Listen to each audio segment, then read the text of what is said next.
Hello everybody, my name is Amanda Dambuza and welcome to another episode of Vastly Sage on YouTube. I'm very excited about this conversation because it's one of those that really are quite close to my heart. We're talking about relationships, we're talking about collaborations, we're talking about networks of women, we're talking all things ecosystems for women to run their businesses and thrive. Today, I've got very exciting guests. I've got Mkhwanazi. Okay, let me call her the real name, Mkhwanazi.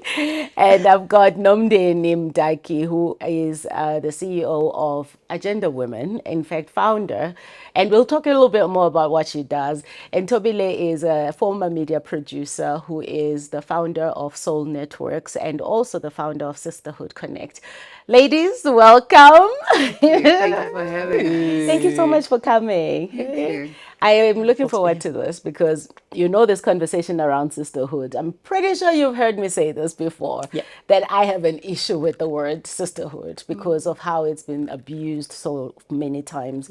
How people can be like, oh no, we're a sisterhood, and then they turn around and do something that's completely contrary to sisterhood. So I want to talk a little bit about how you even came up with this. Tobile, let me start with you. How you came up with the concept of Sisterhood Connect. But before that, you must tell me a little bit about your journey. You were a media producer. You worked for some of the top production houses in this country. Still am a media producer. Good. Yes. So you'll tell me a little bit about this. Absolutely. And where Soul Networks was kind of founded and started and where you're going with it. Absolutely. So wonderful to be here, and what a great pleasure to meet Nomndeni as well. Thobile Mkhwanazi, the way I always love introducing myself is through my essence. I think first and foremost is my essence, because once you get to understand my essence, you get to understand why I do what I do. Yes. And for me, it's so much bigger than just the titles and the roles. Sis Amanda, you would know you played such a pivotal part. I got retrenched 2020, which was it was a bittersweet moment. You know, I welcomed it in many ways because I had been frustrated where I was. I felt like my time was up. I had been very grateful for the experience, but I knew that I just wanted to do more. I've always been connected in many ways to my essence, where I feel like your purpose lies in your essence. And my essence is really serving love. And the way in which I serve love, serving love to women and getting to remind them of their beauty, their power, their potential, their greatness.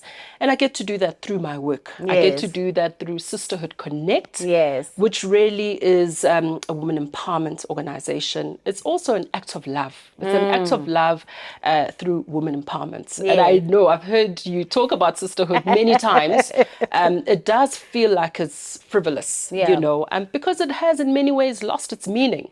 In fact, it's not frivolous as on its own. It's what people have attached to it that has become a bit frivolous. Yes. But and of course then I still am a media producer. Now the mandate is just different. I get to do everything through TAG, which is Tops Africa Group. And just going back to Sisterhood Connect, you know, my definition of sisterhood for me, there's an incredible quote that for me really embodies the inspiration. And it also epitomizes the vision for us. And that is behind a successful woman is a tribe of other successful women. And I must bring in Nomndeni, her analogy on sisterhood. I got to be in conversation with her on A Moment with Tops, which is one of my talk shows that I have on the Sisterhood Connect platform. And her analogy on sisterhood blew me away. And simply put, she was like, you know, Tops, we are flowers. We're all different flowers that come from the same garden. The operative words there are different. So we all have something different to offer, but we're all flowers, you know. We come with our own magic, and the garden would not be a garden without all those different flowers.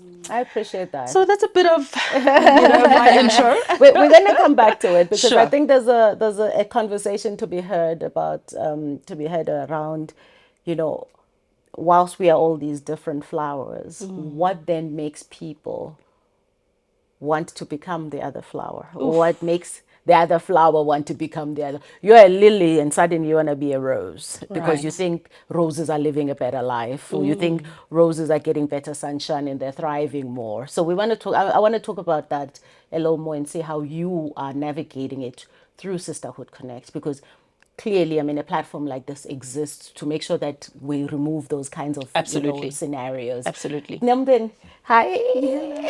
Finally.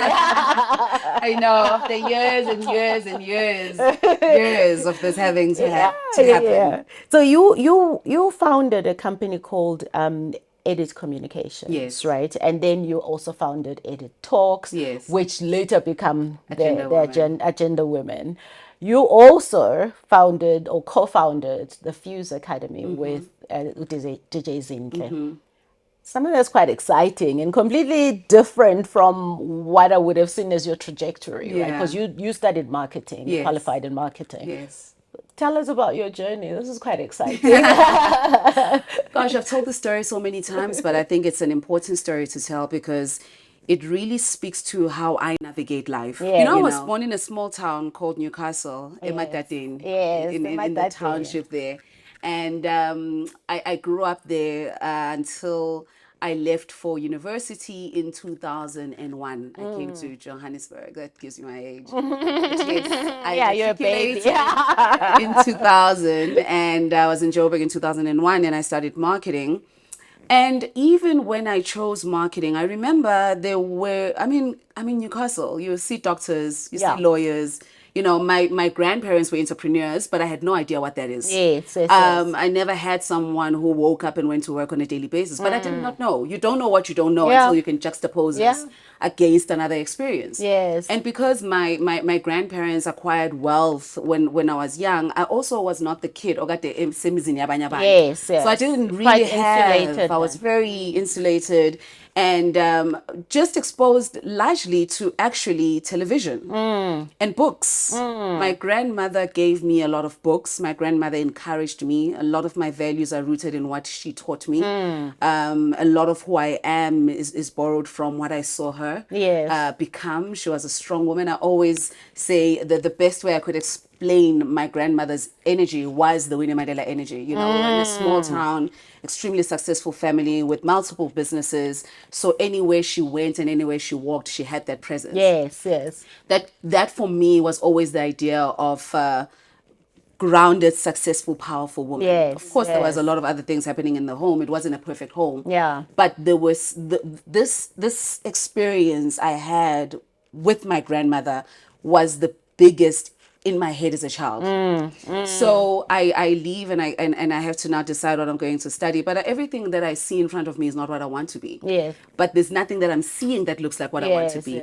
I actually chose marketing because of Ezweni in Generations. I used to watch Generations and I would see what they do, but I didn't know what it was. And I think at some point I kind of researched and it looked like marketing. It wasn't really anything that was affirmed for me. It looked like marketing, and I chose to go and study marketing at Wits Technikon in Auckland Park at the time. I remember I took a year off, 2001. Uzinhle, DJ Zinhle also took a year off because we were friends from 13. She was 14, I was 13. We went to high school together. Okay. So we took that year off. I came this side, she stayed home. And I remember she wanted to study IT. And I was like, really? Who does that? So I remember I did the application for her. And she also came over and studied marketing. And it was in a sense luck because I didn't have enough information to know that that's what sets my soul on fire. And I started marketing. I had kids. I got married very young. And I worked at MultiChoice and Discovery, I always say, for 2 seconds. So that's my journey. I come into Joburg. I go to school. I meet my now ex-husband. I have kids. I go and I worked at these 2 companies. Even working at MultiChoice and Discovery, I realized in hindsight was inspired by the stories. So when I heard that MultiChoice was a South African company, I wanted to work for them. When I heard about Adrian Go, I wanted to work for Adrian. But I didn't have an idea of how the work structure works. I thought I'm going to be talking to Adrian. I mean, really, I've always been fascinated by business decisions, business systems, operations. How do you take an idea into a multi-billion-dollar business? And that's why I chose those companies, because those are the insights I was looking forward to. Yes. I didn't know I had to work and be employed and be somewhere. And that there'd be like 7 layers between you I and get to the vision, you know. So I left my job in 2008 to start Fuse Academy. Yes. It wasn't when I started that business, it wasn't a business I wanted to start. I needed to move from being employed to starting a business. Okay. I didn't know I was an entrepreneur. Yeah. But when you think about everything that's happened in the influences, it seems so obvious that is what I know, and therefore that's what I'm going to be pulled towards. So that's the reason I went into Fuse Academy. Zintle came to me and said, I've been thinking about this thing. I said, okay, let's do it. I just had my second child. In 2008, I left my job. In 2009, we started that business. Yes. When I started Fuse Academy with Zintle, I realized how passionate I was about creating systems and operations. The marketing was cool, the PR was cool. It is something I understood very well, but there was something about making a business work. Yes. From the minute someone calls you and they want your service. Yes. And everything that happens in between. Yeah. I loved the creating the processes, the system, the what workflow. contract goes where, the workflow. I absolutely basked in that. And of course, I then met Oskido because we used to market the school through YFM.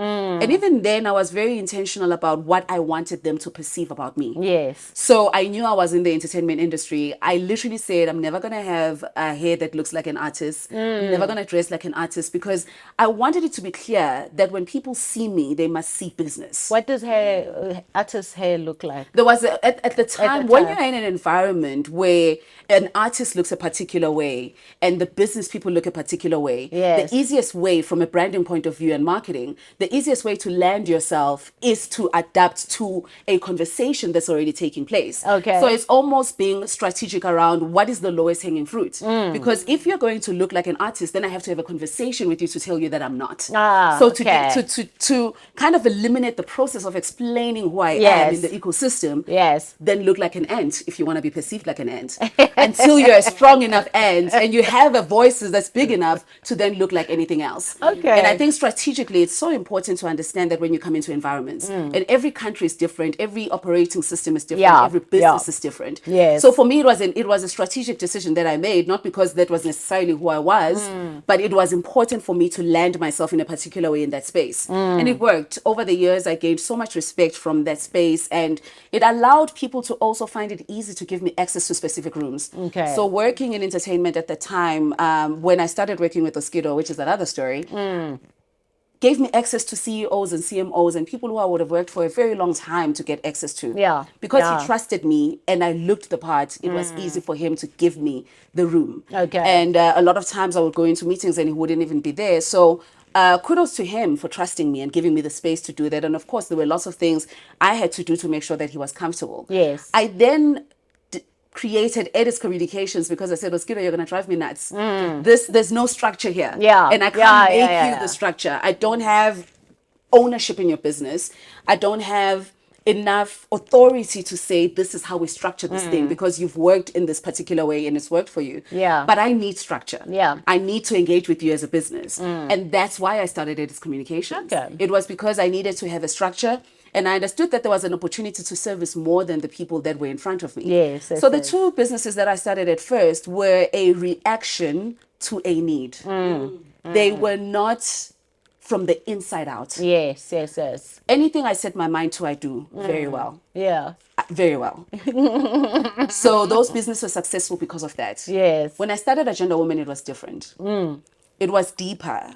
It was a call to solve a problem that I was having. As an entrepreneur, navigating entrepreneurship as a woman, navigating work without having seen people work as a woman, realizing how important it was to have a mentor like Oskido, who I later found out spoke to people about not treating me in a particular way. Yeah. So I found out later that he actually spoke to some of the men that we were going to work with and specifically said to them, I don't care what happens. Yeah. This girl is here to work with me. Yes. He literally said, I'm going to make a lot of money with this girl.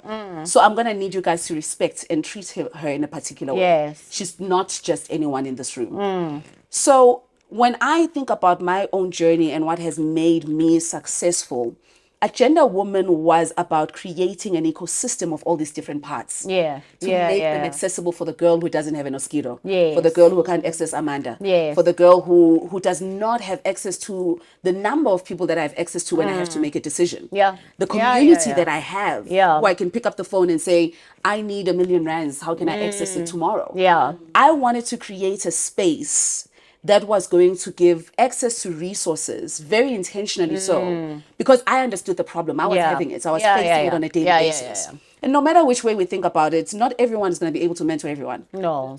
And frankly, not everyone should mentor. Not everyone also is a great partner in a mentor-mentee relationship for everyone. So for me, it was about solving for that problem. How do we make this a little easier without eliminating the important challenges that you need to face in order to be a seasoned entrepreneur? But eliminating the things that you really... The unnecessary. Yeah. In a country like South Africa, where we have issues like unemployment and everything that we're facing, and understanding very profoundly that entrepreneurship is going to play a big part in solving some of these problems, it seemed like an obvious thing for me.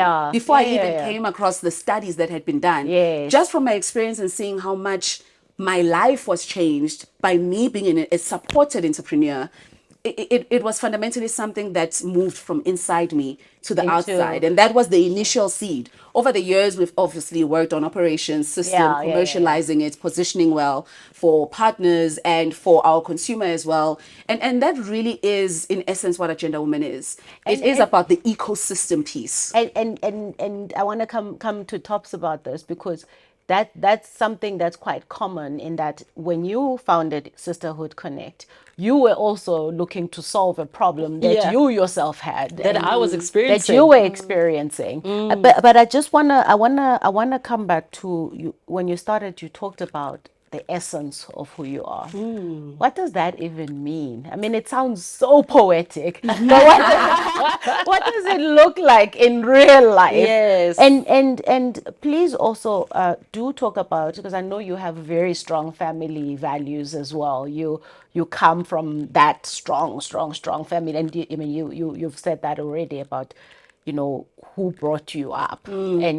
And I want to, if you don't mind, link that conversation to this concept of essence, because this is not something you just wake up and you embody, right? So tell us a little bit more about that. Essence for me is linked to purpose, and I really believe that I was born an old soul. From a very young age, I was very aware of my giftings and how I made people feel. Every time people would be with me, like, you really make me feel good, or also just noticing people that are not noticed in a room, just to say, hey, hi, I see you, what's your story, and really just from a very young age listening to, I don't want to say people's problems, but difficulties, and not because you want to ride on them or shame them, but really to see, how can I help you rise from it? So that's something that I've always had from a very young age. But where did it come from? Did you observe it from someone? Or is this just a natural inclination? You know what? I think it's my parents in many ways. I think it's my parents. I mean, my parents growing up have always spoken, especially my dad as well, my late father, speaking about purpose. And also just having a spirit of generosity, in terms of my parents and see. So it was part of the values that I believe that were cultivated in our home and the way in which they lived. So it's not so much because your value, you have to live your value. It's one thing to have a value, going back to Sisterhood Connect, going back to sisterhood, going back to women empowerment. Part of my frustration starting Sisterhood Connect was that, I'd been in spaces where I felt women speak incredibly lavishly about the concept of women empowerment, but then when it's time to walk it and implement it, we lack it. We're not one with our words, and perhaps that's also another conversation that we're going to have. But for me, essence is something that I believe was cultivated at a very young age, from those family values. And I was always aware that in a way that life is very precious, and life is, and again, I'm so sorry if I sound very philosophical, but life is short. Yes. And, you know, we all have a purpose. We're all here to serve. We're all here to, you know, bring some sort of value to the world. And so I just, you know, a lot of introspection, a lot of inner work, as one is growing up, being very intentional about your life. And I just got to a point where I was like, what, you know, there's so much more to life. You know, there's absolutely so much more to life. And just, I really believe that there's ministry in the work that we do. There's prophecy. Nobuntu Webster says this quite often, that, you know, in ministry, prophecy is not just standing on a podium, being a pastor and preaching, but it's very much in the work that we all do in the different ways. And so for me, you only connect the dots and you only are able to align yourself to that when you actually understand your essence. And your essence for me, it's what are you good at? Yeah. How do you make people feel? Yes. You know, what are those gifts that come, you know, naturally to you? And in many ways, investing in that to pursue your purpose and your passion. I actually I always look at institutions like yours. Institutions like the Sisterhood Connect, like Agenda Women, and much like, you know, my own platform, Vastly Sage, right? It's the intent is there to help people collaborate, to help women, first of all, master themselves, right? Understanding who they are and how they show up in the world. So in a way, we are all doing similar things, just maybe different angles, different focus areas, different approaches. How do we continuously educate women, not just upcoming women, because, you know, this concept of competition amongst women is not something that's only in younger girls. You'd think we leave it down there in kindergarten, right? But we don't. We continue to grow with it. We well into our mid-age, somebody's still trying to compete with another. So how do we use these platforms to reinforce the message that says the pie is big enough for all of us? There's space for all of us, and that each flower must be content with where it is. Nomndeni, how do we? So I have a very different approach or relationship with competition and the narrative around women competing and all of that. And let's call it toxic competition. Competition on its own is very healthy. I think, and words are important, Amanda. Yeah. Words are so important. Yes. I almost feel bulldog-like when it comes to conversations women are having with other women. Yes. Conversations women are hearing other people have. Yeah. And the experience that you've had. I have had beautiful experiences with women. And there's women who don't like me. And that's okay. You know, you also don't like them. There's men who don't like me. Yeah. I think I fundamentally have an issue when the narrative becomes gender specific, when it's a human narrative. Yeah, but this conversation is about women. So when it comes to the conversation around competition, I think it's important to firstly say toxic competition and define it. And maybe I don't sit in a position where I'm the best person to speak to toxic competition. Yeah. Because I have not found myself in spaces like that. I've had really beautiful experiences with women. Yes. And the people who I've met, who I may have not been able to connect with, it's because maybe we're in different parts of our life. Yeah. So in terms of, maybe let me bring it back to say competition and speaking to the point of, and I always say this when I get asked this question, it's important for us to be mindful of the words that we use as women, talking about the woman experience and talking to other women, particularly the young ones. Yes. I feel sometimes this narrative has become something that people adopt before they even have the experience. Yes. I think because it's expected. Because it's expected. Yeah. We can speak about experiences. Yes. And when we do, we need to unpack them. were you guys people who love the same things?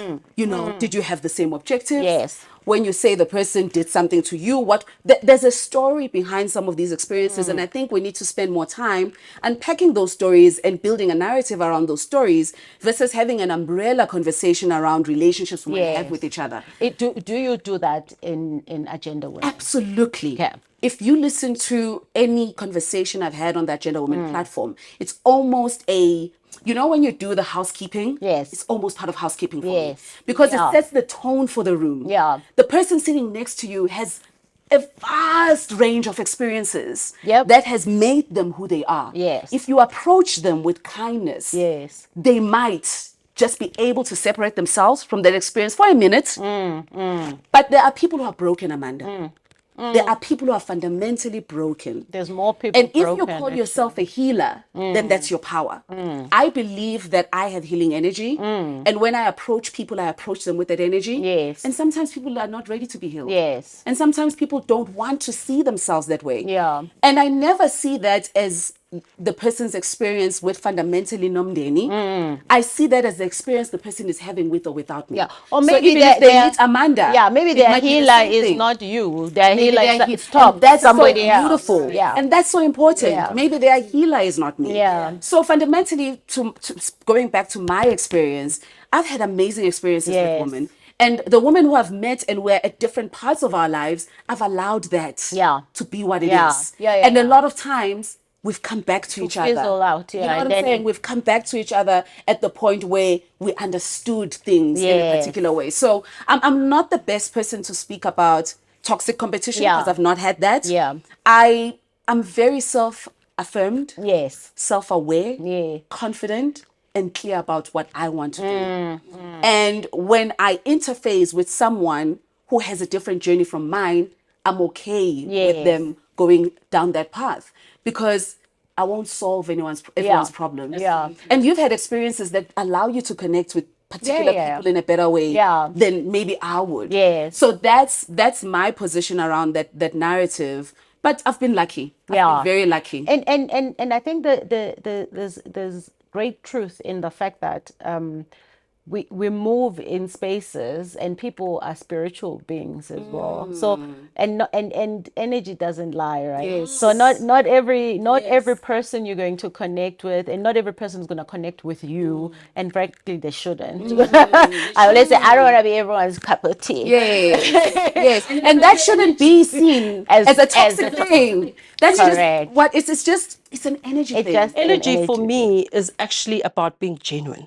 Because when you lack genuineness, then that is not sustainable, you know? And so I think it's such an important part of the conversation, going back to toxic competition, that competition is very healthy, right?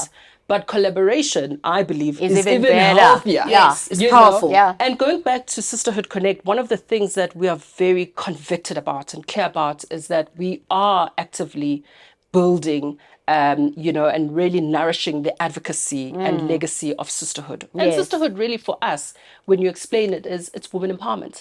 But it's women consciously, intentionally standing up to say, I'm here for you and you're here for me, and empowering each other and not waiting for others to empower us. And it's become for me clearly through the conversations that I'm also having, building this community where we get to celebrate women, because I think that's a big part of how we become examples of what we need to see sisterhood being, connecting and celebrating women. So that's a big part of the work we do. But in the conversations that we've had, Samantha, going back to this point of that there are women that are broken in the context of what we're talking about. There are lots of people are broken, but in the context of this, conversation. And so sometimes that's why.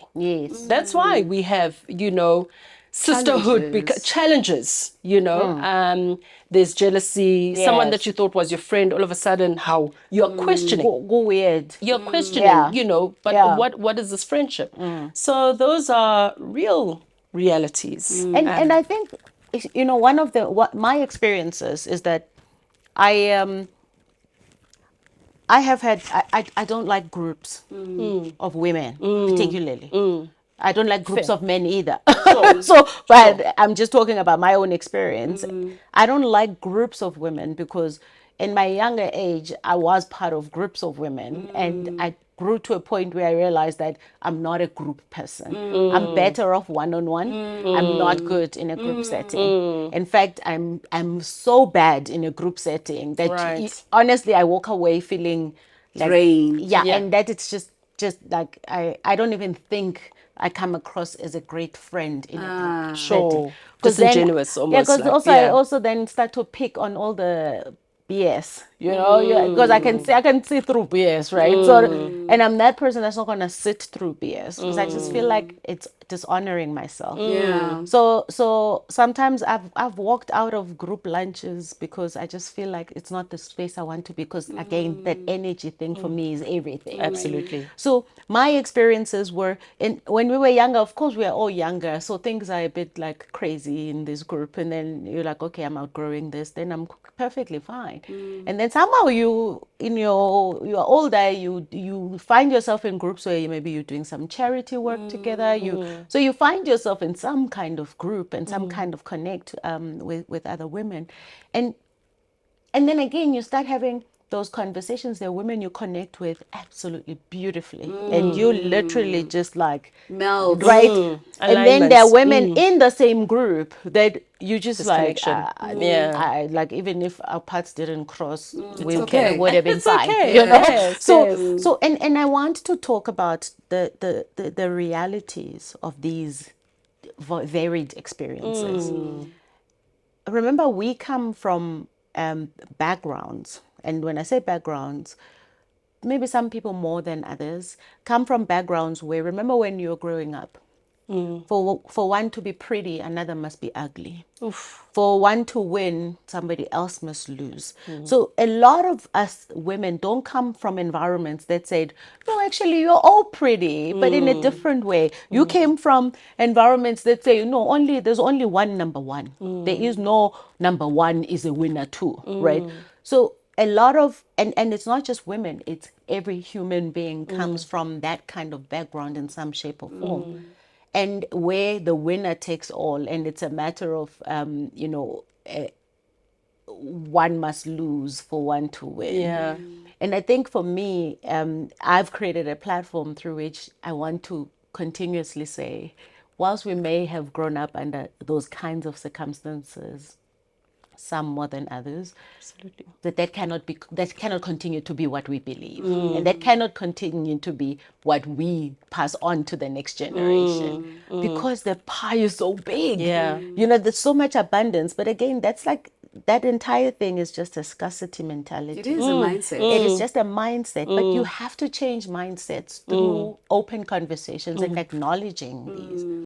I don't care for people who live life like me. I mean, where's the fun in that? I want people who live a different life to mine, because then I have more to learn from that than just like people who are like me. But I remember one person, somebody asked me once, she said to me, how do you deal with people who are jealous of you?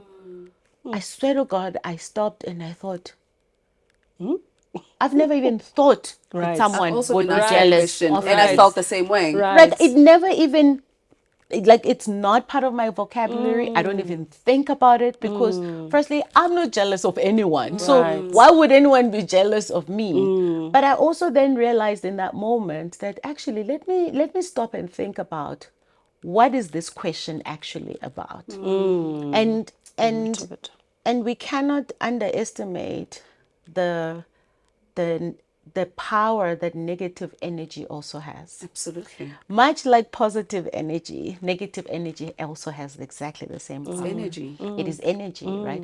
So when I was asked that question, I actually said to her, I've never thought anyone is jealous of me, because actually I don't see why you would be jealous of me. But we are dealing with people who have come from a world that says, Amanda is winning, it means you are losing. Yeah. Amanda is doing this, Nomndeni is doing this, Top's doing this, somebody else, it means you are not. But people are not looking at what is it that they are achieving in their own lane. Because if you had to put somebody else in my shoes, they may not thrive as I am, because it's not their shoes to be in. But also, it doesn't mean you're thriving all the time, right? There are moments. So if you want to take the glory, please also take the hardship. Absolutely. Right? Yeah. Are we having these conversations enough? And not just conversating, but holding ourselves accountable and saying, you know, there's space. In fact, I think you said it. I think we need to be harnessing the power of our collective, particularly as women, because I can only talk about being a woman, right? Right. And on Vastly Sage, I say to people, guys, you are here to meet other incredible women. And not incredible in the way that you see what incredible is, in the way that they each see themselves in their own light. But how can we harness the collective power of this? So people do deals there. They make coaching assignments. And those are the stories, right, that we don't tell enough of about women. Because if the same thing is happening there, Amanda, and it's happening at my events, then there is fundamentally something positive happening with women coming together in the right environments that are curated, where we understand that some other people walk into those spaces feeling not enough. So what do I do as a Nomndeni who has power over the energy, who has the loudest you can voice? direct this. Absolutely. And I think that's the beauty of these spaces. And I agree with you completely. We have to talk about the other side, but I think we need equal time talking about this. We need equal time talking about how many people came to my event in 2016 who've developed a friendship till today. We need to talk about how many people have hired each other who met at these events, who started businesses, who are building homes, who had kids and the kids have play dates. There's something magical about the energy women possess. And Queens, absolutely magical. But do you know what that speaks to? That's you winning. That's you winning. Your power, you winning, means you can create these platforms for women to come together and forge relationships and forge connections. So why would I not want you to win? The problem is that not everyone is winning. So as a result, what is our ability to, and by the way, even talking about, the other side of this conversation is it's the consciousness that not everyone is where we are. And we create these platforms so that we can pull them into these platforms so that they start having different conversations, different experiences to say, actually, we can all win. That's it. So in Sisterhood Connect, what are the practical things that you do, that you as a collective do, to ensure that women are winning together? Sure. So it's an inspirational digital platform, and we are always, every day, showing up, encouraging. We're always uplifting. We're always sharing inspiration, sharing motivation. And for me, I always say that inspiration must be real, guys. So when you talk about inspiration, it mustn't just be the highs. It mustn't just be the moments when you're winning. I think the way in which you, for example, have written the different books, you've shared your journey from the beginning to what it is now and to where it is. So we share a lot of inspiration that is inspired by part of our ambassadors, the women that are part of our tribe, but also women that are out there that we admire. There are many times that we've celebrated and shown Nomndeni and the work that she does. There are many times that we show and we celebrate and we give a shout out to Mpumi. So those are the things that we're doing. Just, it's almost like cultivating everyday habits of what it is that speaks to the celebration and the empowerment of women. That's the first one. Secondly, we also have a moment to tops, conversations. I'm very big on conversations in terms of just what conversations can do, how they can empower, how can they enlighten. But also through conversations, we get to bless other women. Conversations can be very therapeutic. Conversations can be very healing. When I invite certain guests, and they share such vulnerabilities. And then the women that are coming through and are watching these conversations are blown away to think, somebody like Amanda Dambuza has gone through this, whoever it may be in that moment in time. So, and these conversations, which are known as a moment to tops, are now being adapted into a coffee table inspirational book. Oh, nice. So really, really looking forward to that. I've been very inspired by the work that you do, very inspired by your Vastly Sage. And for a very long time, it's something that we've been wanting to craft and work towards. But I'm not going to do it now just for the sake of it's trending. Somebody's doing it. So I'm quite quite clear and convicted in who we are and the ways in which we do what we know how to do, and just constantly evolving. We're at a place where I've built the brand for 2 years, possibly even 3 now. It's taken time, just that conviction in terms of what we're doing. Now we're sitting down talking to brands, that want to collaborate and partner up with us to, do some incredible campaigns and initiatives in terms of advocating for women. So those are some of the things that we're doing, Amanda. And underpinning all of these is these are businesses. Right. They're not for profit. Absolutely. Right. Yes. So I want to talk about commercializing platforms that are purpose driven, because sometimes people like to think that it's purpose, you can't charge it for it. But I mean, who pays for the champagne? Who pays for the for the AV? Who pays? So let's talk about your ability to have built Agenda Women to be and you started at 2018. Yes, 2018, and your commercialization of purpose. How if somebody is sitting out there and thinking, I really want to do good in society, I've got this amazing passion to, I'm purpose driven, I'm this, but I have to put food on the table. What would you share in terms of your own journey? So for me, I'm about money, Amanda. I was very clear from the beginning that I'm passionate about the work that I'm doing, but I'm not an NPO because it's a different structure. Of course, And NPOs can have a lot of money, by the way, right? There can be NPOs that are making so much more money than a commercial business. But in terms of how the money is harvested in an NPO, that was not for me. I'm totally about money. I love money. I want lots of money. I think you money deserve money. Comfortable with money. I think for me, money is a tool. It's not an identifier. It doesn't say this is who I am. But it's a tool that allows me to live in a particular way, to make more impact, to touch more lives, to commercialize, to expand, to be global. It's a business class flight to New York is expensive. If I'm going to do an Agenda Woman event in New York, it's going to be expensive. So I don't have a romanticized relationship with money. I don't have a negative relationship with money. And I think that's the starting point. Women who come to me and who are doing work that is purpose driven, and I'm going to use purpose driven in this way because some are charities, right? Some Unilever is a purpose driven organization. But Dove still needs to be Dove. When I buy it, it still needs to deliver or whatever they said it does. The purpose part of it, for some businesses is positioning. For some businesses, they really care. I know a business like Unilever, and I'm making an example. It's not an association thing. I've worked very closely with them. For them, sustainability and everything that's happening around the world, they understand the power they have to impact it. But there's still the commercial piece. Profitable business. They're profitable business deliver that is growing around the world, that's delivering returns, that's supporting families. You have to pay salaries. That machine needs to run. So I think the intention from the beginning, that posture, when you're coming into any purpose-driven work is critical. Because if you're going to take the posture that I am saving lives, therefore something is going to come and help me. Unfortunately, that's not how business works. That's not how business works. That's how maybe a church works. I don't know. But that's not how business works. So, by the way, churches are also big business. I knew that was going to be something. I'm not going to jump through that. But I knew it was coming.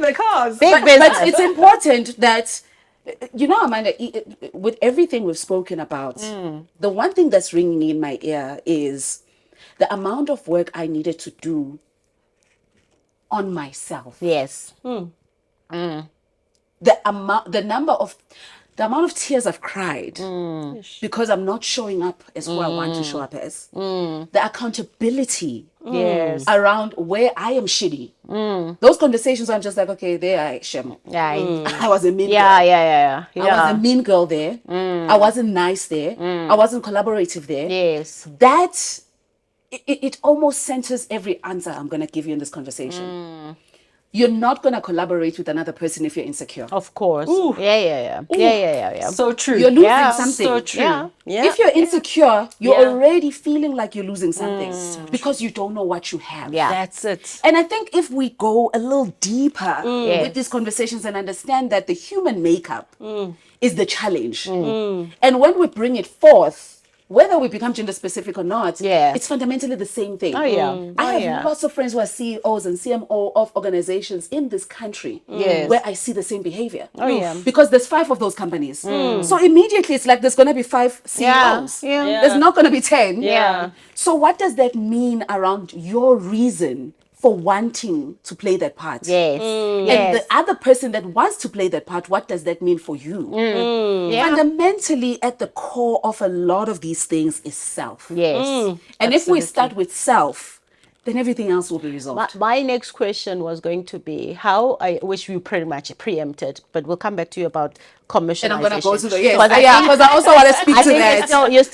You're still in that like commercializing, these platforms that you've created. And I'm happy to share how we've done it. But something just came to me. But please, we're going to come back to that. Good point. And the question, we will come back to that question, which is,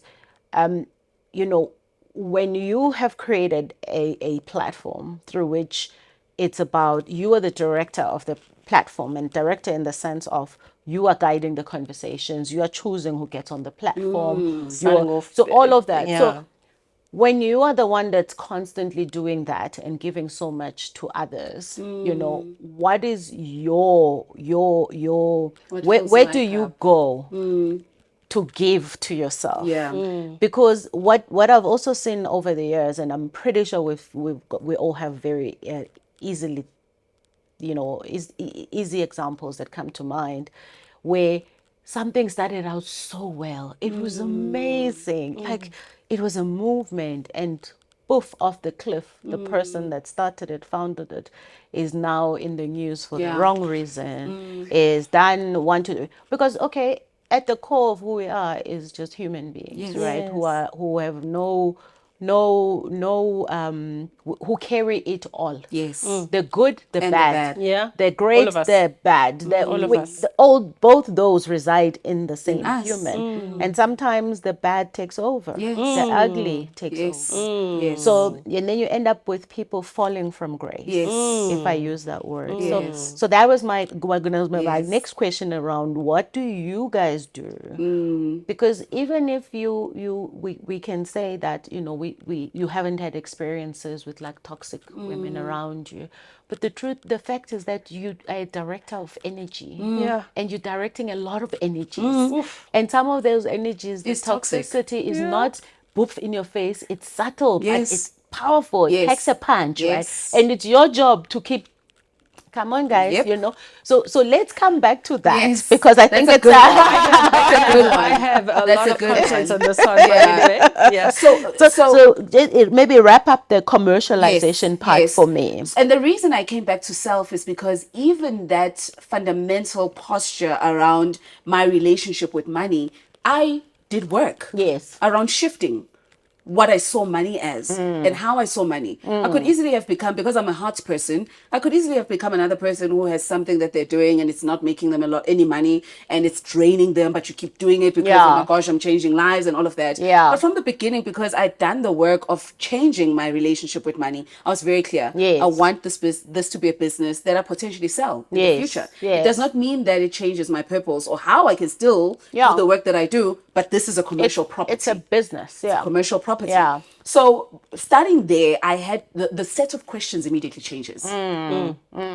Right? The questions I ask myself about a business are very different from the questions I ask myself about how I'm going to change someone's life. So I have to have 2 sets of questions. And I think for anyone who's watching this, you have to ask yourself not only the questions of how you're going to change the lives, it's the questions of how you're going to sustain yourself whilst you're changing lives. And I mean, Amanda, it took years for me to build the commercial proposition. Yes. It is IP for me. Yeah. Because of the number of years I took to build it. We make a lot of money as a business, you know, in a way that people don't expect. Yeah. But that is our USP. That's what I Yes. stand in front of brands and explain is the potential for what we do. Yeah. And how they can get value from what we do. And who it is that we're doing it for. My deck is probably 50 slides just explaining value to our partners. Yes. And it took speaking to mentors. It took crying because someone said something about this thing doesn't make sense. Yeah. Like, what are you doing? And you took it they were personally. talking about the truth. Yeah. And they were honest, and I was in my heart. It was the hard truth. It was the hard It hurts. truth. It hurts. The truer it is, the harder it Yeah, is. It exactly. hurts. I remember one of my mentors saying, "Do you remember how much you used to cry? Look at how much you've done now." And I said, "Yeah, but it's grown me." Yes. Ask yourself the hard questions. You need to be able to do a dance between your heart and your mind. Yes. To become a purpose-driven entrepreneur. Yes. The entrepreneur piece is definitely your mind. Yeah. The purpose piece will always be your heart. Yeah. You're not gonna be profitable here. Yeah. Right? Yeah, You're yeah, going to touch a lot of lives. Yeah. But you need to visit this part and Yeah. ask yourself the tough questions around what makes a business run? Yeah. What is my value? Yes. What is my unique selling proposition? Yes. What does this thing look like 5 years from now? Yeah. And if you don't have the answers now, that's okay. Yeah. Do the work. Find them. Do the work. Yeah. Do the work. Yeah. I feel like a lot of people who want to do purpose work don't want to work. Yeah. Yeah. Yeah. Because I mean, it's the soft stuff. Purpose is That's what the brands have told me as well. So you know, have to do the work. we are at a stage where we are still rebuilding. Yes. You know, Sister Amanda, and you know, I've really been at it. Not making money, but building this brand that I believe in. And having gone to your Unilevers in the initial stages where they're like, love the concept, love the idea, but go back. Yeah. Do the work. This is what you need to do.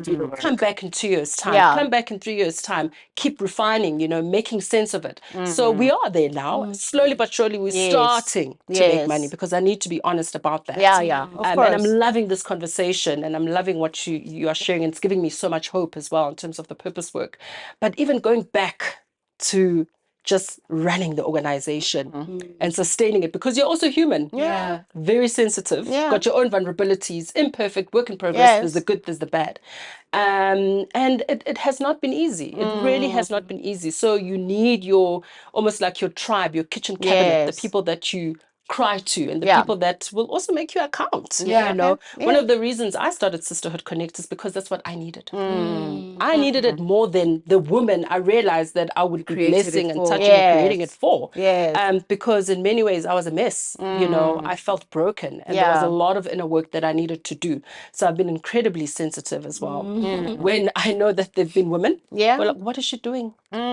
Let Sisterhood Connect. What is it all about? She's not been Yeah. making money Another about it. thing. Another thing. Yeah, Do you know what I another. mean? Yeah. That's another conversation. Yeah. It's a, No, another thing.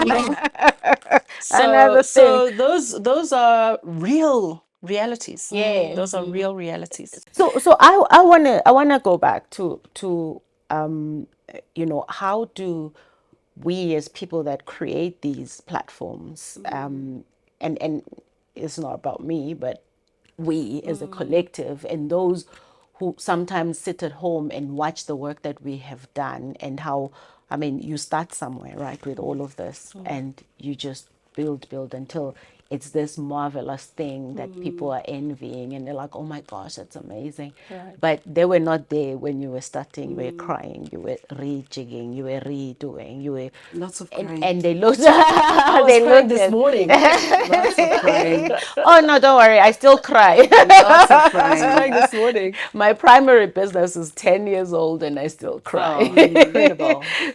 So I think the people sit and watch this probably also with a deep sense of envy, and we're not going to label the envy whether Yeah. it's bad or good envy, just envious that, you know, oh wow, you've been able to build this. But like you said, they're not really always willing to put in the work. Yeah. But also what they don't understand is how much of yourself you put into that.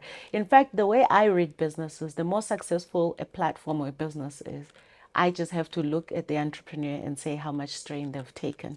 So for me, a measure of a successful business, every time I see success in some, whatever success means, right, to that person, I'm like, sure, shame, yes. You know, because I know what it takes. Yeah. Right? So somebody who's looking watching this and looking to start something as well, that okay, now they have a sense of you can commercialize, great work. And when I say great work, in terms of let's say what may be seen as charitable work, that you can actually commercialize that.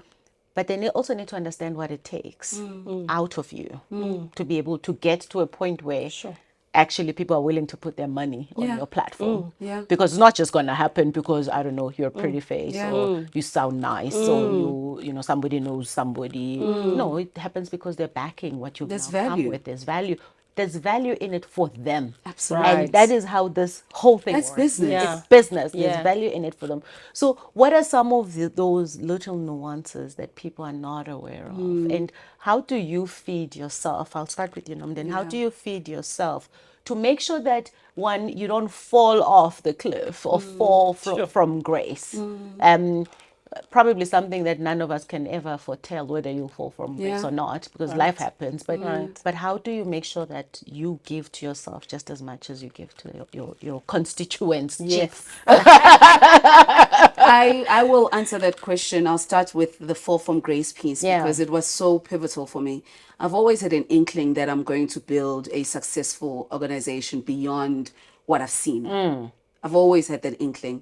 And I think what people say of Agenda Women now is nothing compared to what I see in my head. Yes. Absolutely. Yes. It's like probably 1%, and I'm grateful that people think it's amazing and they support it. But gosh, it's only 1 to 5% of what I understand it's going to become. And there were moments when I was formulating Agenda Woman where there was a lot of self-sabotage. Because I was like, what if it becomes too big? And then you think, what is too big? Then you realize the question is not what if it becomes too big? What if I become big as it becomes big? Yeah. And then something happens with me. Am I ready for that? Yeah. I've always had a deep fear of the fall from grace. And therefore I've never pushed myself to grace. So in building something, a vision that you've been given, and even just that battle with what it can become, what you can become, and the risks that come with that. Am I ready to take on the responsibility of how I show up? Yes. Because if I'm small in a corner, then I can be corrupt if I want to. No one can. I'm at the back of the room. Get away with it. Yeah. But if I want to be in the front of the room, it comes with responsibility.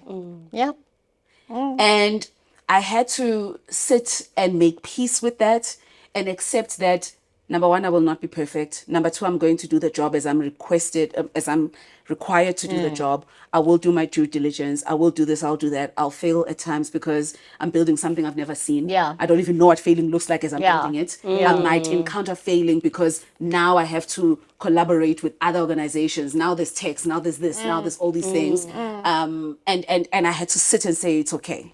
I'll do everything I can to get ready for that. And the everything I can is reading off the books that I didn't think I needed to read, going to the classes that I didn't think I needed to go to classes, not having weekends sometimes, going out because there's something that needs to be done by Wednesday that I need to understand better. There's a room I need to get into that I need to be better prepared for. My ego has to be tamed because I'm going to need to ask for help. I have to... Nothing humbles you more than business. Let me tell you, the number of things that you don't know. The number of things that you don't know. I mean, I've read Shoe Dog by Phil Knight. I've read Steve Jobs by Walter Isaacson. I've read Onwards by Howard Schultz. No one knows everything that needs to be known in order to build a Starbucks, to build an Apple. No one knows. You have a vision. You need to get up the following day, do what you need to do. And then the following day, do what you need to do. And I've also made peace with my pace, Amanda. I found that at times I think I'm slow and I've made peace with it. Because at times I look at things that I know and I'm just like, why did it take me so long to understand this concept? Yeah. You know, it's such a simple concept. But when you're not ready to consume it. But when you're not ready to consume it and you haven't grown into a specific part of who you are, you have to make peace with your pace. Yes. So for me, there's lots of things that I do because I'm obsessed with my business, right? I'm obsessed with a woman, but I'm equally obsessed with business. Yeah. So on a daily basis, the amount of information that I consume, I read reports on women. Yes. I follow brands that speak to women. I speak to other women. I question my behavior. A lot of times I question my behavior. I question life. Yes. I question experiences. I go through so much in my personal life that I can't just run through. Yes, yes. Where I often need to sit with each and every moment and ask myself the questions that are important to the work that I do. Yes. Right? Yes, yes. I recently lost my brother, and I've been battling with who I am in the grief. Right? And I've lost a lot of people, Amanda. I've lost, that's a whole story. I've lost a lot of people. Yeah. And when I say a lot of people, I mean family members. Yes, yes. But this was different, I guess, because I'm older. It was my younger brother. The experience that I had to go through, the trauma, the things I needed to do. Yeah, yeah, yeah. Completely changed me. But in a way, because I'm aware of what I don't have, I realize what it gave me. Oh, yeah. And one of the things is courage. It gave me the courage, and it seems cliche, but until you've been in that place where you feel like you're losing everything and there's nothing that someone can take anymore. It's like free fall. It's free fall. Yeah. And what that has unlocked in my mind, because I also have limitations. Yeah. I also have suppressed limitations. Even with all the work that I do, and you know how magnificent people think it is, there's limitations I still have.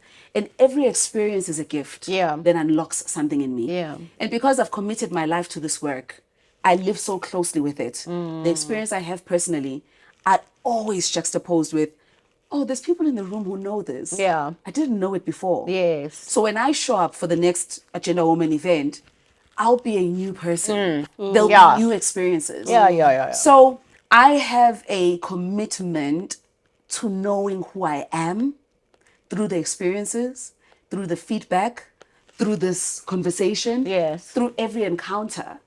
I am always in conversation with the work, with God, with my thoughts, with what other people think of me, without internalizing any of it. Yeah. Sure. But always in observation of everything that's going on around me. Yeah. And I think there's rituals, there's things that I practice on a daily basis.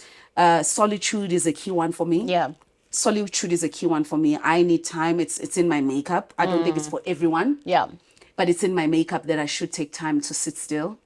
You know, the amazing thing with solitude and just being in that zone, the more you do it, it's addictive. Yeah. The more you like. Yeah. Oh, yes.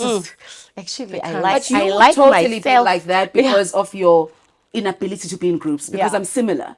Yeah. So I've never actually thought of it the way that you understand it. But I've never had a big friendship group. Yeah. I've never had I can't do the let's go out and then let's do this. And the group thing has never been my thing. I thrive in the personal, intimate connection. relationships. The real connection. Those have built me. Yeah. And friendships have been big for me in the right ones. Yes. There's something magical about women relationships. There's something magical there. So yeah, I'm big on solitude. That's where I get to meet myself over and over again. And you also get to hear yourself think and hear God speak. It puts up a mirror. You know? Take a look. Yeah.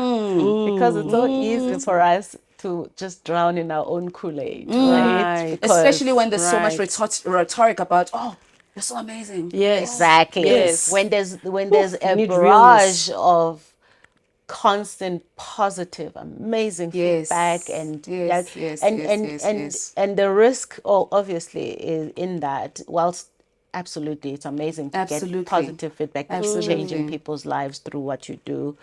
But the risk in not spending that time by yourself and actually look at the mirror that the space is putting up is that it's easy to find yourself falling from grace. Yeah. Because you just start drowning in your own Kool-Aid. And you don't take the time to do the work that needs to be done. Correct. And you thought, Yeah. so how do you... So much of what you've said resonates, so much of what you said. But what I would like to say and add to this, firstly, I've realized that Sisterhood Connect has such a heart and a spirit. It almost feels like a character, yes, a human being. Yes. And so for us, authenticity, I go back to why we do what we do. Yes. The why sustaining you.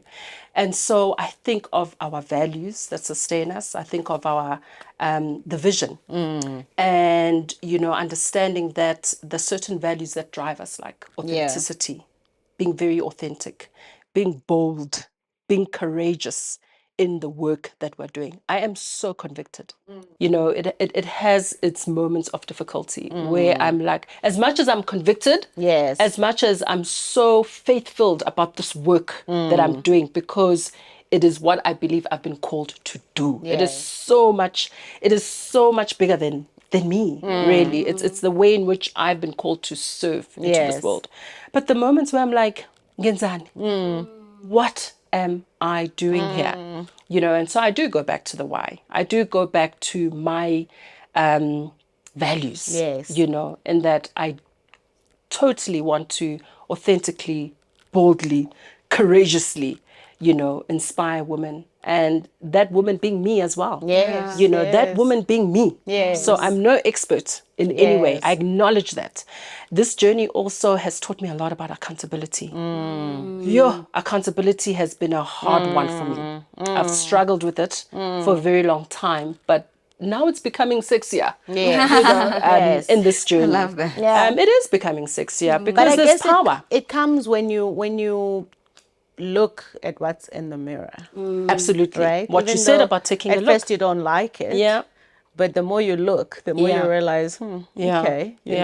Absolutely. What is this about? Because when I understand Sisterhood Connect and the work that we're doing, in no way must you think, Uguti, I've got amazing relationships with all women. I don't. In no way must you think that I'm the best advocate. I am such a work in progress. And, every day is just an opportunity to, I'm here. Where will you have me go? What will you have me do? Through TAG, through Sisterhood Connect, and through, Soul Network. So it's an exciting time.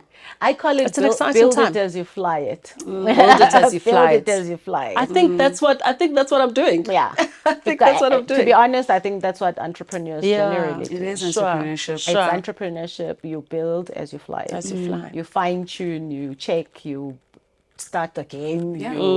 And that's not, you're not doing that before you start the business. You are already in the business. Right. And it's a continuous loop. Right. It's a continuum of constant self-development, developing the concept. So you are well on your way. And speaking to collaborations, I'm super excited to share, some of the collaborations that are coming out for us, and just sharing that with the world, sharing that with you queens.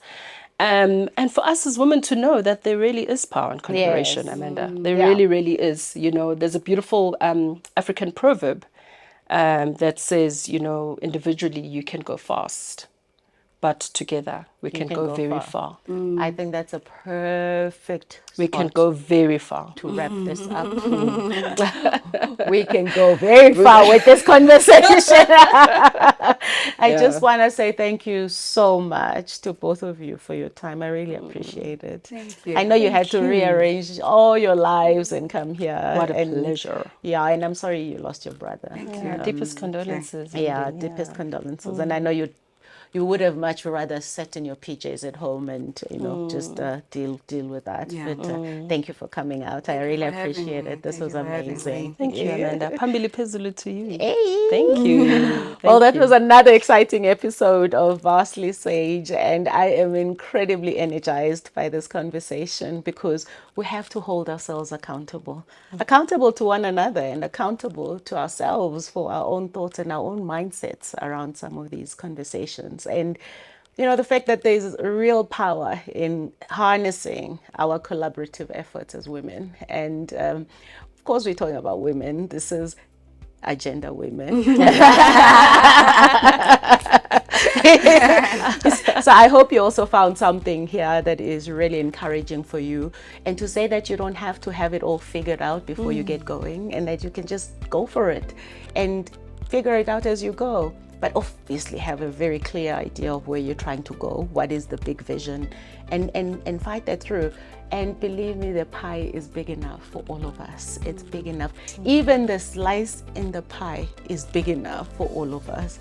If we all just see ourselves as those different flowers growing in that garden, and be content with where you are growing, and be content with what your seasons are.